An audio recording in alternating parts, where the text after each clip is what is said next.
Hello students, welcome to my channel. Solve करते हैं concept of physics के centre of mass and collision chapter से subjective exercise का question number 48।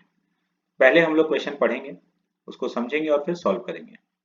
A bullet of mass 20 gram moving horizontally at a speed of 300 metre per second is fired into a wooden block of mass 500 gram suspended by a long string. The bullet crosses the block and emerges on the other side if the center of mass of the block rises through a height of 20 centimeter. Find the speed of the bullet as it emerges from the block. ठीक है, तो bullet का mass 20 gram small M से denote कर रहे हैं हम लोग।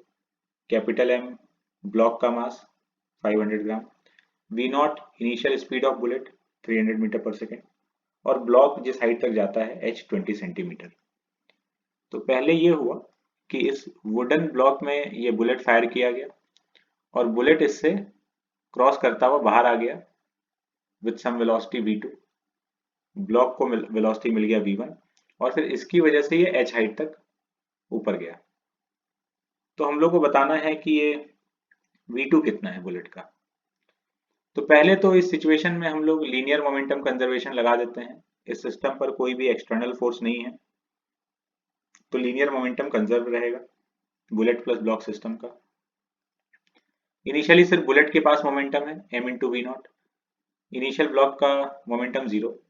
कोलिजन के बाद बुलेट का momentum m into v two और ब्लॉक का momentum capital M into v one. एक रिलेशन यहां पर आ गया अपने पास v1 v2 में, ये पहला इक्वेशन। इसके बाद ये बुलेट इसमें से निकला v2 स्पीड से और ब्लॉक के पास v1 है। इस वेलोसिटी की वजह से ब्लॉक राइज करेगा और h हाइट तक राइज किया, यहां पहुंचकर इसका वेलोसिटी 0। तो अब इस पोजीशन से मैक्सिमम हाइट वाले पोजीशन तक हम लोग मैकेनिकल एनर्जी कंजर्वेशन या वर्क एनर्जी थ्योरम कुछ भी लिख सकते हैं। तो हम लोग मैकेनिकल एनर्जी कंजर्वेशन अप्लाई कर रहे हैं। ये रेफरेंस लेवल मान लिए, initial position of the block, gravitational potential energy 0।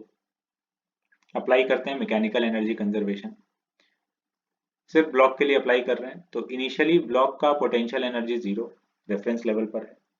Kinetic energy half capital M into वी1 square equal to, finally block h height पर है तो पोटेंशियल एनर्जी mgh और रेस्ट पर आ गया तो काइनेटिक एनर्जी 0। यहां से हम लोग को v1 का वैल्यू मिल गया, ये v1 आ गया। और इक्वेशन नंबर 1 हम लोग को v1 और v2 का रिलेशन दे रहा था। ये इक्वेशन 1 से mv2 plus capital M v1 equal to m v naught. तो v1 हम लोग को मालूम चल चुका है, तो यहां से ये v1 इसमें पुट कर देंगे तो ये v2 का वेलोसिटी आ जाएगा कि बुलेट कितने वेलोसिटी से ब्लॉक से बाहर आया। तो यहाँ पर ये v2 आ गया, इसमें v1 का वैल्यू पुट कर दिया गया है, तो ये अपना बुलेट का वेलोसिटी है। हम लोग को न्यूमेरिकल आंसर चाहिए तो फिर इन सब का न्यूमेरिकल वैल्यूज पुट कर देंगे, न्यूमेरिकल आंसर आ जाएगा।